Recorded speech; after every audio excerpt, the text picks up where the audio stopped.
Hello there, this is Dave Allen for No Stylist, and today we're having a look at ArtRage. This is part of a series of looking at drawing and painting applications. We've already looked at Art Studio and we've also looked at Procreate, both of which are favourite drawing and painting applications I like on the iPad. And this is another good one, and what I like about it is that it's very painterly. As you can see from this painting that I've been doing on here, it's very realistic in terms of what it looks like in terms of paint, with brush strokes, and like you have ridges where the brush has created those ridges when it's been putting the paint onto the screen, and I really quite like it. So we've got a good selection of tools there. Starting from the top, we've got the filler, so we can fill a whole area. We've got the eraser underneath that, chalk, crayon, pens of sorts, tubes. So you actually get a tube of paint there and just squidge paint onto the thing, and then use the roller and the palette knife after that to spread it around a bit. And of course we've got the airbrush, the brushes, and they're all pretty good. There are some things I like about this application and a few things that I think that could be sort of done a little bit better. I can basically use that brush to paint on the screen there. So there's my brush that I'm painting on the screen with. You do sometimes get a little bit of a lag from where you've got your finger or the stylus and it follows along, but they kind of give an explanation for how that works, because it's got to spread paint around and it needs to compute how it's going to work. And also it does recommend that you turn off other applications that might be set up in the background. We can paint on there, but that's quite good. But the only thing is that if I want to make a change to the size of it, I have to go to this settings button in the bottom left hand corner and change the size in that bit there. I mean, like, sometimes it'd be good to have a way that you can quickly change the brush size, and you can't do that on this without having to go into this part here. And that's going to slow you down when you're doing some drawing. But you've got a whole pile of other settings that you can use on there, such as pressure, thinners, and colour bleed, and all that sort of stuff. And it's very painting-like. And we can click on the reset button to put it back to a default setting as well if we want to. If you could just do me the favour of clicking on the like button, I'd appreciate it. Thanks. So let's see. So another thing that you can do is, let's get a tube of paint there, and we'll squidge a bit of paint on there. Now the colours are over on this right hand corner over here, and you can say whether you want it metallic or not. And I think that's kind of basically saying how much paint is going to get put onto there. I haven't quite worked out exactly what that means yet, but still. So let's choose a blue colour on this here, and let's just spread a bit of blue paint on there. You see it's like I'm squidging it out of the tube there. And then what I'll do is I'll get the palette knife and I'll just squidge it and move it around. So there you go. I'm sort of spreading the paint around with the palette knife there.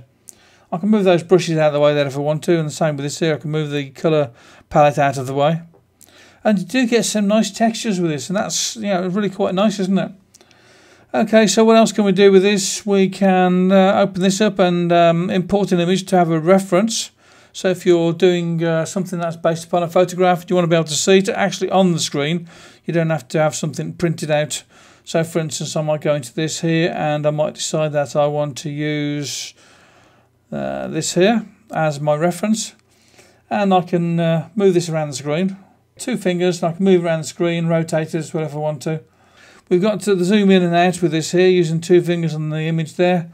So if I want to get into a small part of it, and you've got 800% of a zoom on it, which is really quite good enough, and I can get in close and do some detail work. So then, with the detail work, maybe I want to go for a little sort of pen tool like this here, and let's choose a colour. Use a green colour on this one here, just to have something different so we can see it better. Also, you've got layers with this here. So, for instance, I'm working on this second layer here. But maybe what I'd be better doing would be to start a new layer. So let's click on New.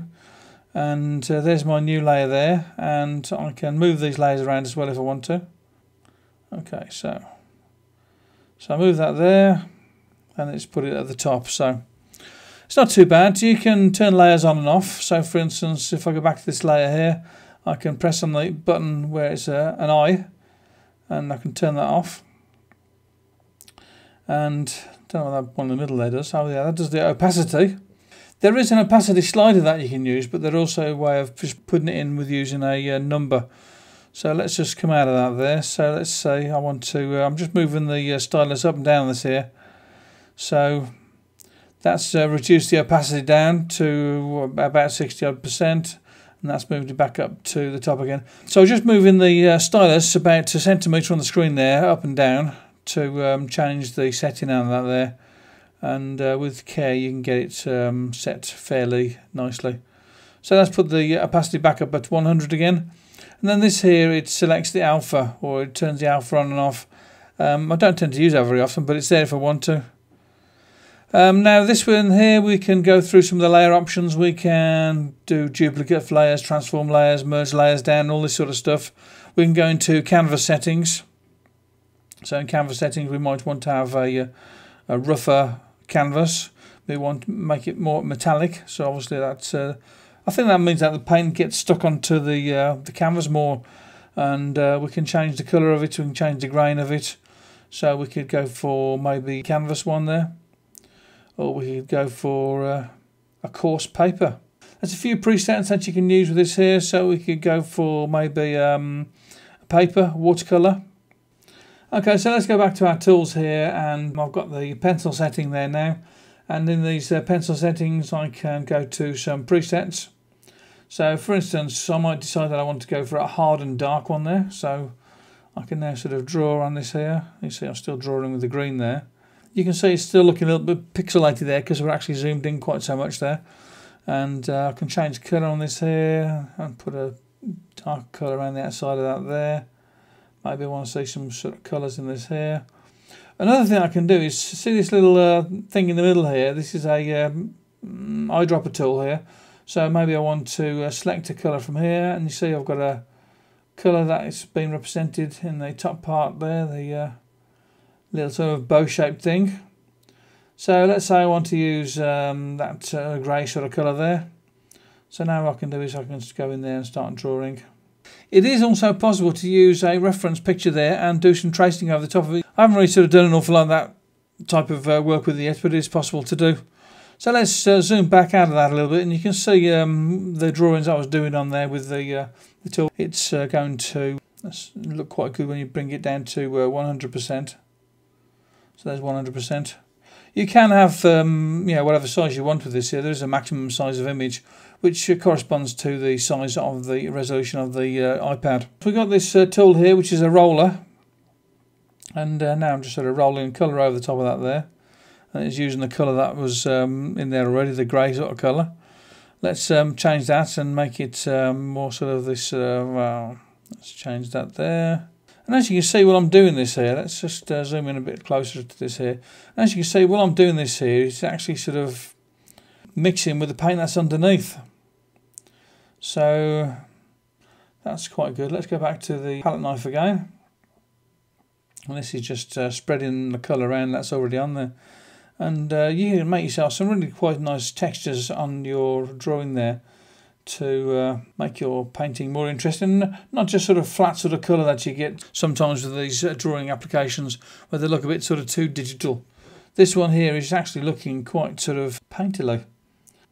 Let's go for the brush tool here with the flat brush, and we get a darker colour there, and I'll just spread a bit of colour on there. Let's make it more metallic. If I go to an area where I've, oops, didn't mean to do that. So there's the undo button down there. So 2 fingers on there to move the thing around. Let's go to a place where I haven't got much paint on there.